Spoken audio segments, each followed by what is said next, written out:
নমস্কার, গীতা কিচেনের আপনাদের সকলকে স্বাগত জানাই। আজকে আমি নতুন ধরনের তালের পিঠে করে দেখাবো। সকলেরই ভালো লাগবে আর এই পিঠে করে খেলে আর অন্য পিঠে করে খেতে ইচ্ছে করবে না। এই পিঠেটা আপনারা সকলেই করে খাবেন। এই পিঠেটা দেখে ভালো লাগলে লাইক, শেয়ার, সাবস্ক্রাইব করবেন। ফেসবুক পেজ থেকে দেখে থাকলে পেজটাকে ফলো করে আমার পাশে থাকবেন। প্রথমে আমি গ্যাস জ্বালিয়ে কড়াটা বসিয়ে দিচ্ছি। আমি তালের পাল্পটা দিয়ে দিচ্ছি। আমি এইটা আগে থেকে তালের পাল্পটা বার করে ছেঁকে রেখেছিলাম। আমি এক বাটি দিয়ে দিচ্ছি। এবার আমি একটু পরিমাণ মতন একটু নুন দিয়ে দিলাম। তালের পাল্পটা আমি নেড়ে চেড়ে নিচ্ছি।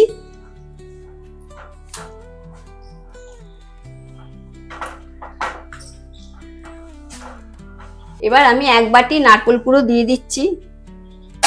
এবার সবগুলোকে একসাথে নেড়ে চেড়ে নিচ্ছি। আমি একটা গোটা নারকেল ব্যবহার করেছি, সেটাকে আমি কুড়িয়ে নিয়েছি।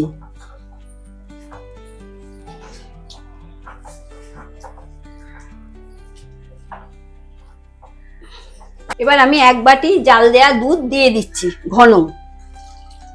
আপনারা গুঁড়ো দুধও জলে গুলেও দিতে পারেন। এগুলো সবগুলোকে একসাথে আমি মিশিয়ে নিচ্ছি।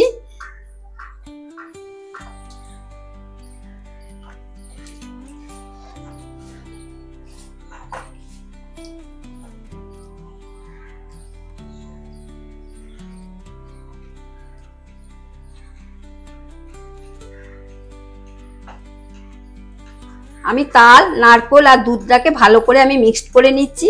একবার ফুটে উঠলে আমি সুজিটা দিয়ে দেব।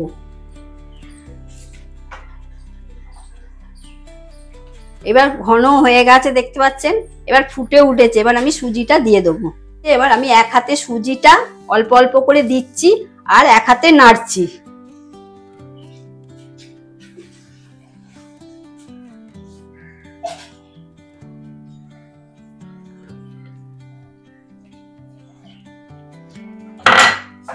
এটাকে আমি একটা ডোয়ের মতন করে নেব। নেড়ে চেড়ে একদম শুকনো মতন করে নেব। এটাকে সবগুলো একসাথে নেড়ে চেড়ে মিশিয়ে ডোয়ের মতন আমি করে নিচ্ছি।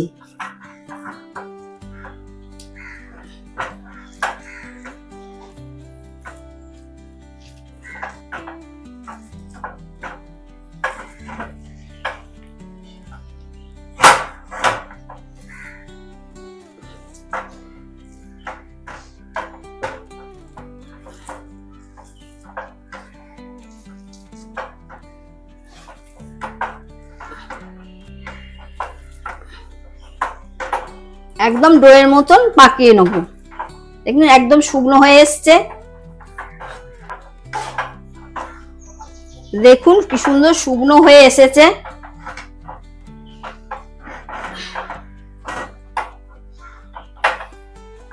ডোটাকে করার সময় কম আঁচে করতে হবে, বেশি আঁচ দিলে হবে না। আপনারা গ্যাসের ফ্লেমটা মিডিয়াম রাখবেন।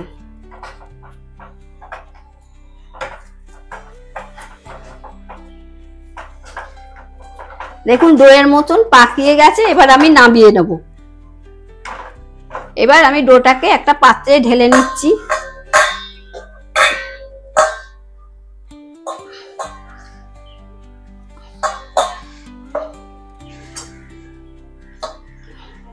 এবার ততক্ষণ ঠান্ডা করতে দেবো। ততক্ষণ আমি চিনির রসটা করে নেব। যতক্ষণ এটা ঠান্ডা হবে ততক্ষণে আমি চিনির রসটা করে নেব। রস করার জন্য আমি একটা কড়া বসিয়ে দিচ্ছি। আমি এক বাটি চিনি দিয়ে দিচ্ছি। 1.5 বাটি জল দিয়ে দেব।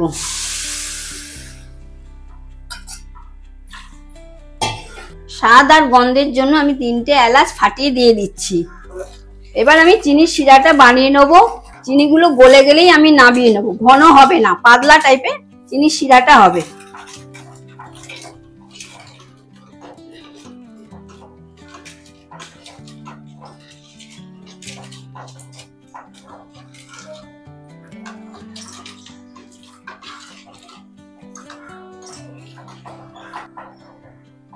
দেখুন চিনিগুলো গলে গেছে। এবার একটা ফুট হলেই নামিয়ে নেবো। বেশি ফোটালে কি হবে, ঘন হয়ে যাবে, ঘন হয়ে গেলে ভালো হবে না। একটা ফুটে উঠলেই নামিয়ে নিচ্ছি। 1 ফুট হয়ে গেছে, এবার আমি নামিয়ে নিচ্ছি। নামিয়ে চাপা দিয়ে রাখবো। দেখুন আমার এটা ঠান্ডা হয়ে গেছে। এবার আমি তেল হাত করে এটাকে ভালো করে ঠেসে নেব।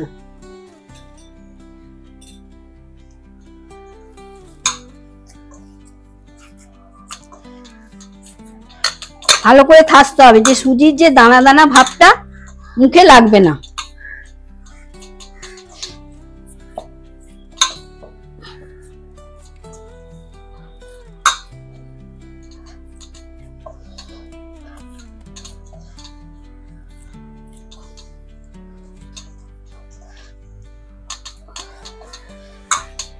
দেখুন ভালো করে ঠেসে নিয়ে একটা ডো মতন করে নিয়েছি। এবার আমি ছোট ছোট করে আকারে শেপ দিয়ে নেব। এবার আমি ছোট ছোট করে লেচি কেটে চষির আকারে পাক দিয়ে নিচ্ছি। ঠিক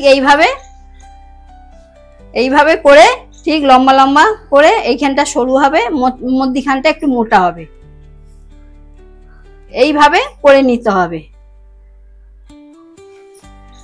আমি এবার এটা রেখে দিচ্ছি। এবার আর একটা করে দেখাচ্ছি। আবার একটু লেচি নিলাম, এবার গোল গোল করে আগে গোল পাকিয়ে নিলাম, তারপরে এরকম লম্বা ধরনের করে ঠিক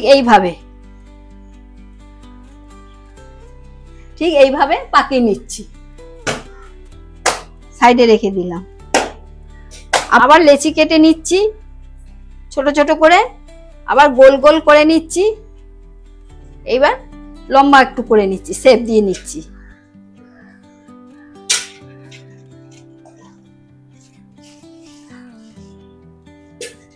দেখুন কি সুন্দর হয়েছে। ঠিক এইভাবেই সবগুলোকে আমি করে নেব।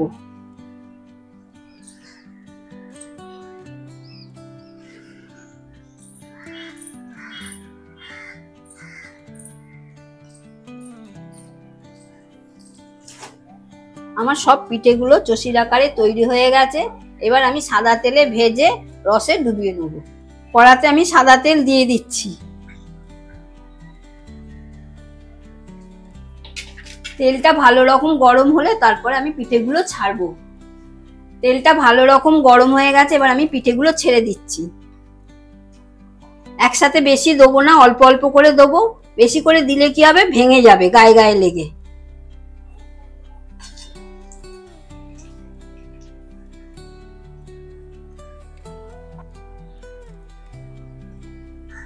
মিডিয়াম আছে পিঠেগুলোকে আমি ভেজে নিচ্ছি। বেশিক্ষণ ভাজা হবে না, অল্প ভাজা হলেই আমি রসে ডুবিয়ে ছেড়ে দেবো। আমি এবার এপিট ওপিট করে নেড়ে চেড়ে ভেজে নিচ্ছি।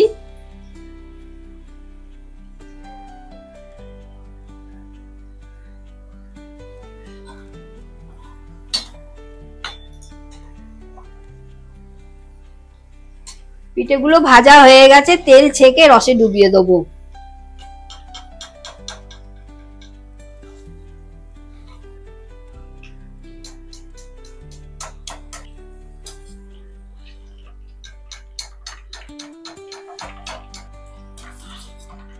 বাকিগুলো আমি তেলে ছেড়ে দিচ্ছি অল্প অল্প করে।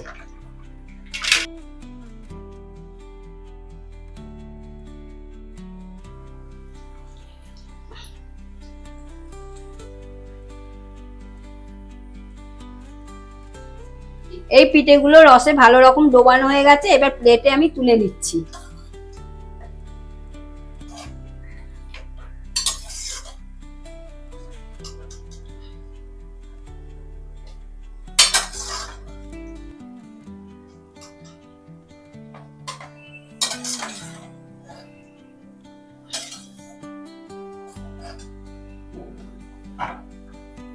এবার এইগুলো তুলে নিচ্ছি, রসে ডুবিয়ে দেবো।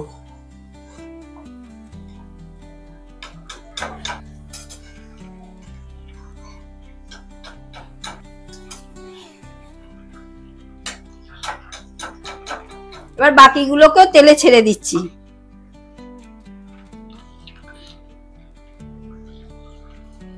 একইভাবে মিডিয়াম আছে এগুলোকেও আমি ভেজে নেব। এগুলোকেও আমি রস থেকে তুলে নিচ্ছি। এগুলোকে গরম গরম রসে দিতে হবে, ভেজে তেলে ভেজে গরম গরম রসে ডোবাতে হবে।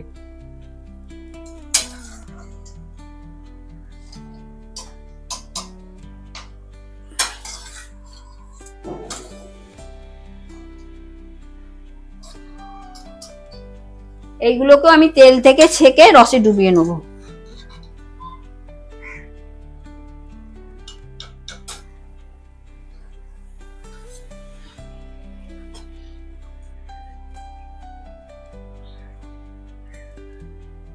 এর ওপর দিয়ে আমি চিনির শিরা ছড়িয়ে দিচ্ছি। দেখুন বন্ধুরা, আমার তালের পিঠেগুলো তৈরি হয়ে গেছে। নরম, কেরম নরম হয়েছে। অনেক দিন ধরে রেখেও খেতে পারবেন। এই পিঠেগুলো দেখে আপনাদের ভালো লাগলে লাইক, শেয়ার, সাবস্ক্রাইব করবেন। ফেসবুক পেজ থেকে দেখে থাকলে পেজটাকে ফলো করে আমার পাশে থাকবেন।